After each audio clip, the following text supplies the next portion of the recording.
The morning Sienna packed her designer yoga bags and announced she was going on a spiritual retreat with Chad for closure, I knew my marriage was officially over. I stood in our kitchen doorway, coffee mug in hand, watching my wife of 8 years fold her expensive athleisure wear with the kind of reverence most people reserve for religious artifacts. "You understand, right, Eli?" she said, without looking up, her voice dripping with that fake spiritual tone she'd adopted since starting her wellness business. "I need to find my authentic self. Chad and I have unfinished energy that needs clearing." I took a slow sip of my coffee. "Of course, honey. Take all the time you need to find yourself." The irony wasn't lost on me. Chad Larkin, her college ex-boyfriend turned Instagram fitness influencer, had slithered back into our lives 6 months ago when Sienna hired him as a wellness consultant for her yoga studio. Apparently, authentic self-discovery required his abs and his overpriced apartment downtown. "I knew you'd understand," Sienna beamed, finally meeting my eyes. "You're so evolved, Eli." Most men would be threatened. Most men haven't spent 8 years watching their wife transform from a genuine person into a walking motivational poster, I thought, but smiled instead. "I'm a contractor, babe. I know when something's beyond repair." She missed the double meaning entirely, too busy checking her reflection in her phone camera. Her business partner, Bree, arrived right on schedule, honking her Range Rover like she was picking up a teenager for prom. "This is it!"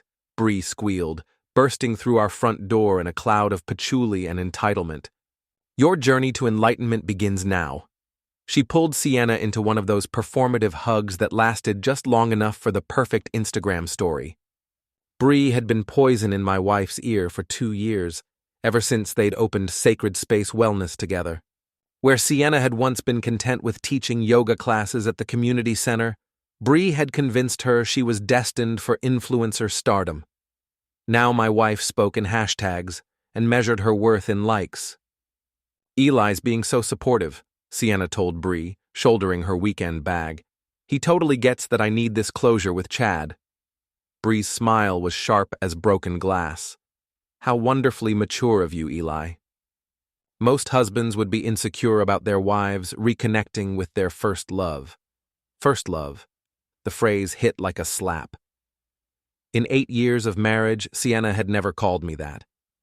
"I'm secure in who I am," I replied evenly. "Sometimes you have to let people go find what they're looking for." After they left in a swirl of expensive perfume and spiritual superiority, I sat in my empty kitchen and laughed until my sides hurt. They thought I was an idiot. Poor, simple Eli Turner, the contractor who fixed other people's problems while his own house crumbled around him. But I'd been fixing things my whole life, and I knew the difference between something that could be repaired and something that needed to be torn down completely. I found Sienna's backup phone in her jewelry box that afternoon. She'd hidden it behind her grandmother's pearls, the ones she'd sworn she'd never sell, but had been secretly pricing online. The phone told me everything I needed to know. Her spiritual retreat was happening at Chad's loft apartment. The text thread between her and Bree revealed months of planning, mocking me as clueless Eli, while they plotted to drain our joint accounts and set up Sienna's new life. The final text made my blood run cold. "Once I'm established with Chad, I'll claim Eli was emotionally abusive. Bree can back me up. I'll get the house and half his business." I set the phone down carefully and walked to my basement workshop. Among my tools and half-finished projects, I pulled out a duffel bag and began to pack. If Sienna wanted closure, I'd give her more than she bargained for. I left a note on our kitchen counter. "Closure found. -E." Then I disappeared. 3 days later, I sat in Murphy's Diner across town, reading the local Facebook groups on my laptop, while my friend Jules worked his computer magic from the booth across from me. Jules ran IT for half the businesses in town, including the bank where Sienna and I kept our joint accounts. "Your wife's been calling everyone," Jules said, fingers flying across his keyboard. Posted on Instagram that you had a mental health crisis and abandoned her. I scrolled through the comments on Sienna's post. The photo showed her looking devastated in our empty living room, with the caption, "Sometimes the people we love most are fighting battles we can't see. Please send healing energy to my husband who is struggling with his inner demons. I'm staying strong and holding space for his return." Mental health matters. Holding space. Warrior wife. She's got 200 comments of support, I noted. Everyone's calling me a monster. Not everyone. Jules turned his screen toward me. Your neighbor, Mr. Cobb, posted security footage in the comments. Shows Sienna and Bree loading up boxes from your garage the day after you left. Doesn't look much like a grieving wife. I grinned. Mr. Cobb was a retired police officer who'd installed cameras after his house was broken into last year. He'd never liked Sienna, especially after she'd complained to the city about his unsightly vegetable garden. The tide's starting to turn, Jules continued, especially after Marla from the coffee shop shared that photo of Sienna and Chad at the farmer's market yesterday. Hard to claim your husband abandoned you when you're buying organic kale with your wellness consultant. Marla's Coffee Corner was the unofficial gossip headquarters of our town. Nothing happened without Marla knowing about it, and she had a particular talent for sniffing out fake people. She'd never bought Sienna's spiritual act. My phone buzzed with a text from Mr. Cobb. Cops came by asking about you. Told them you seemed fine when you borrowed my truck jack last week. Want me to show them the footage of your wife's grief shopping spree? I texted back, my only crime is bad taste in women, Mr. Cobb. Jules pulled up another screen. I've been monitoring their social media accounts. Want to see something interesting? He showed me a private Instagram story from Bree's account, one only her close friends could see. It was a video of her and Sienna at Chad's apartment, laughing and drinking wine. The caption read, "When the dead weight finally cuts itself loose. New beginnings. Bye boy, living our best lives." How did you? I started. Bree's password was Namaste123. These people aren't as smart as they think. Jules cracked his knuckles. I've also been looking into their business finances. Want to guess what I found? The Sacred Space Wellness books were a disaster. Despite their social media presence and constant talk of success, they were 3 months behind on rent and had been using business credit cards for personal expenses.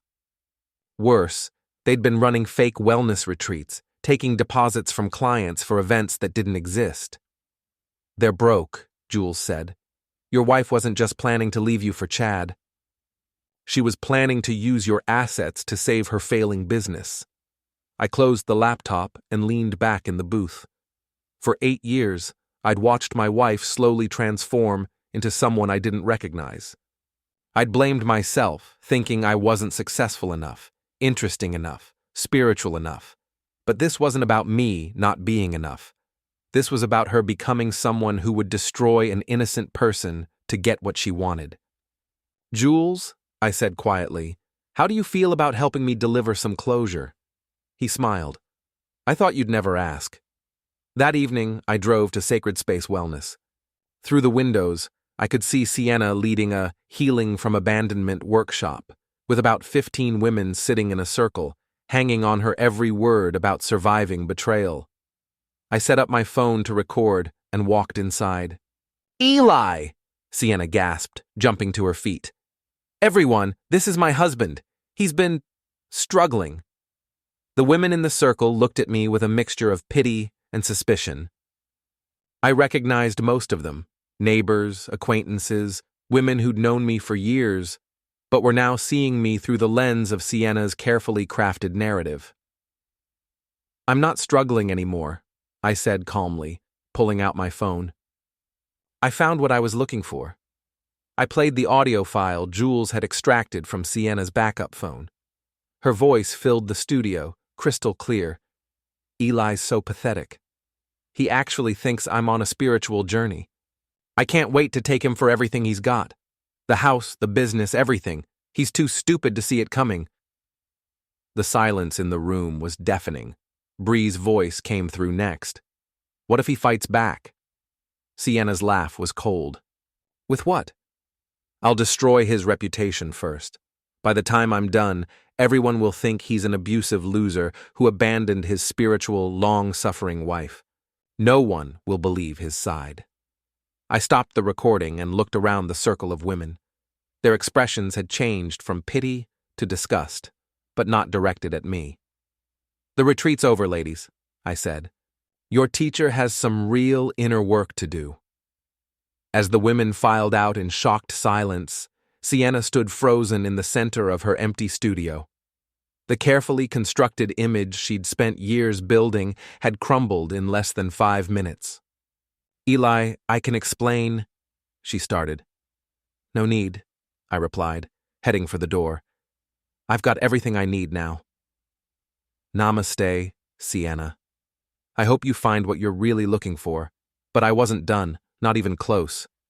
The next morning, Chad's pristine BMW was decorated with eggs, flour, and a message spray-painted across the windshield. Closure delivered. I watched from across the street as he discovered the artwork, his Instagram-perfect face contorting with rage. He immediately called Sienna, screaming loud enough that I could hear him through her phone from 20 feet away. This is your psycho husband's fault. Fix this or we're done. Sienna tried to calm him down, but Chad was spiraling. His whole brand was built on being untouchable, successful, enviable. Having his car vandalized in broad daylight shattered that image, especially when his neighbors started taking pictures. I don't care about your spiritual journey anymore, Chad yelled. I care about my reputation. If this gets out, it won't, Sienna promised. I'll handle Eli. But she couldn't handle me, because she'd never really known me. She'd been married to her idea of me, the simple contractor who fixed her problems and stayed out of her way. She'd never bothered to learn that I'd grown up in this town, that I knew everyone, that I'd built half the houses and fixed the other half. She'd never realized that while she'd been building her fake online presence, I'd been building real relationships with real people. That afternoon, I was having a beer at Murphy's bar when Chad walked in, clearly looking for me. The place went quiet as he approached my table, his chest puffed out like a rooster. We need to talk, he announced loudly, trying to intimidate me in front of the regulars. I looked up from my beer. Sure, Chad. Pull up a chair. Can I buy you a protein shake? The bar chuckled. Chad's jaw tightened. You think you're funny? Vandalizing my car like some teenager? I've been here for 2 hours, I said calmly. Ask anyone, but I heard about your car trouble. That's rough. Maybe you should park in a better neighborhood. Cut the act, Turner. Everyone knows it was you. I stood up slowly. Chad was taller than me, more muscled, but he'd made a crucial mistake. He'd chosen to confront me in my territory, surrounded by people who'd known me for decades. Chad, I said, loud enough for the whole bar to hear, I know you're upset. It must be hard having your property destroyed. Kind of like how it feels when someone destroys your marriage.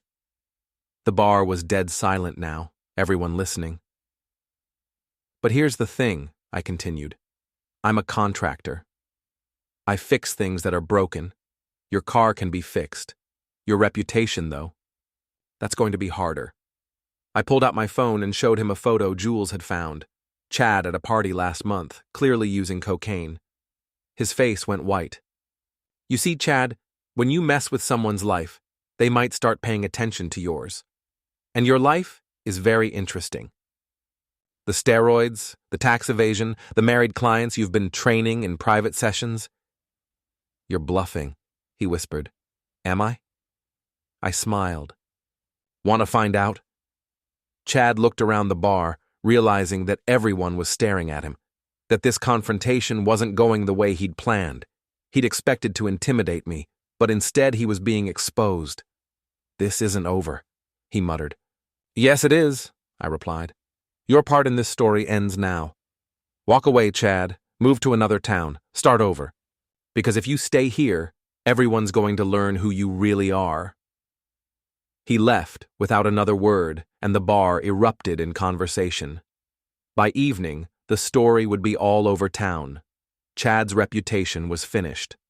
But Sienna was still out there, still spinning her narrative, still trying to destroy me. It was time for the final act. The next day was the town's annual street festival. Sienna had set up a booth for Sacred Space Wellness, offering free healing sessions to anyone dealing with betrayal or abandonment. She was in her element, surrounded by sympathetic supporters, playing the role of the wounded but wise spiritual teacher. I waited until she had a crowd gathered, then approached her booth. "Sienna," I called out, "I've been thinking about what you said. About needing closure." She looked up, startled. The crowd turned to watch, sensing drama. "Eli," she said carefully, "I'm glad you're here. I've been worried about you." "I know you have," I replied. "That's why I brought you something." I handed her a gift box wrapped in spiritual-looking paper. Her supporters murmured approvingly, thinking this was some kind of reconciliation. Sienna opened the box in front of everyone. Inside was her backup phone, printouts of all her text messages, and a USB drive containing the recordings Jules had extracted. "What is this?" she asked, though her face had already gone pale. "It's your closure," I said loudly enough for everyone to hear. "Everything you said about me, everything you plan to do, everything you really think about the people in this town who supported you. It's all there." I turned to address the crowd. "For months, my wife has been telling everyone that I'm mentally unstable, that I abandoned her, that I'm some kind of monster. She's been running support groups for women dealing with betrayal while planning to betray me in the worst possible way." I pulled out my phone and played the recording again, the one where Sienna called me pathetic and outlined her plan to destroy my reputation and steal my assets. The crowd's reaction was immediate and devastating. These were people who'd supported Sienna, who'd believed her story, who'd judged me based on her lies. Hearing her real voice, her real thoughts about them and their town, shattered any sympathy they'd had for her. "You recorded me?" Sienna screamed. "That's illegal." "Actually, it's not," said a voice from the crowd. Officer Martinez stepped forward. "Massachusetts is a one-party consent state, and conspiracy to commit fraud on the other hand." Sienna's world collapsed in real time. Her supporters walked away in disgust. Her booth was abandoned. Her reputation was destroyed not by some elaborate scheme, but by her own words, her own actions, her own choices. But I still wasn't finished. That evening, as Sienna and Chad tried to regroup at his apartment, I made my final move. Jules had been busy all day, and by sunset, every social media account associated with Sacred Space Wellness had been updated with a simple message. Sacred Space Wellness is permanently closed due to fraudulent business practices. All deposits will be refunded through bankruptcy proceedings. The attached documentation showed everything: the fake retreats, the misused funds, the lies told to clients. It was all legal, all factual, and all devastating. Sienna's phone was buzzing constantly with angry clients demanding refunds she couldn't provide. Chad was packing his bags, ready to flee town before his own scandals caught up with him. Bree was nowhere to be found. She'd apparently decided to cut her losses and run. I parked across from Chad's building and waited. Eventually, Sienna came stumbling out, tears streaming down her face, her spiritual composure completely shattered. She saw my truck and ran toward it, pounding on the window. "You destroyed everything!" she screamed. "My business, my reputation, my whole life." I rolled down the window. "I didn't destroy anything, Sienna. I just stopped fixing it." "I loved you," she sobbed. "No," I said quietly. "You loved the idea of me. The convenient husband who would support your dreams and stay out of your way. You never loved me enough to be honest with me." Chad appeared in the doorway of his building, suitcases in hand. Even from a distance, I could see the panic in his eyes. His Instagram account had been flooded with evidence of his various scandals. His clients were canceling. His sponsors were pulling out. His entire influencer empire was crumbling. "This isn't over," Sienna said, but there was no fight left in her voice. "Yes, it is," I replied. "Your retreat is canceled, Sienna. Permanently." I drove away, leaving her standing in the rain outside Chad's building, finally experiencing the kind of abandonment she'd falsely accused me of. In my rearview mirror, I watched Chad load his car and drive away without her, leaving her with nothing but the consequences of her choices. The next morning, I returned to our house. My house now, since Sienna had signed the deed over to me years ago for tax purposes, another detail she'd forgotten in her rush to destroy me. I found her sitting on the front steps, looking smaller and more defeated than I'd ever seen her. "I have nowhere to go," she said quietly. "You should have thought of that before you decided to burn everything down," I replied. "But I'm not heartless, Sienna. You have until the end of the week to get your things." She looked up at me with something that might have been regret. "I really did love you, Eli. At the beginning." "I know," I said. "That's what made this so much worse." As I walked into my house, truly my house now, I felt something I hadn't experienced in years. Peace. Not happiness, not satisfaction, just peace. The constant tension of living with someone who was slowly poisoning our life together was finally gone. Sienna left town 3 days later, her yoga mats and crystals packed into the back of a rented U-Haul. Bree had already disappeared, leaving behind a trail of angry clients and unpaid bills. Chad had fled to California, where his scandals would hopefully be forgotten among the millions of other failed influencers. I kept my contracting business, kept my house, and kept my reputation intact. The town rallied around me once they learned the truth, offering support and friendship I'd been too proud to accept when I was married. 6 months later, I was having coffee at Marla's when she brought up the whole situation. "You know," she said, refilling my cup, "most men would have just gotten a lawyer and fought it out in court." "Most men don't have friends like Jules," I replied. "And most men don't marry women like Sienna. You think you'll ever trust anyone again?" I considered the question. "Maybe. When I meet someone who doesn't need a spiritual retreat to figure out how to be honest." Marla laughed. "Those are getting harder to find these days." Good things usually are. I finished my coffee and headed back to work. I had a kitchen renovation to complete, a bathroom to tile, and a life to rebuild. But this time, I was building it for me, with people who valued honesty over image, substance over spirituality, and loyalty over likes. Sienna had wanted closure, and I'd given it to her, just not the kind she was expecting. Sometimes the best revenge isn't getting even. It's simply letting people face the consequences of their own choices while you build something better from the wreckage they left behind.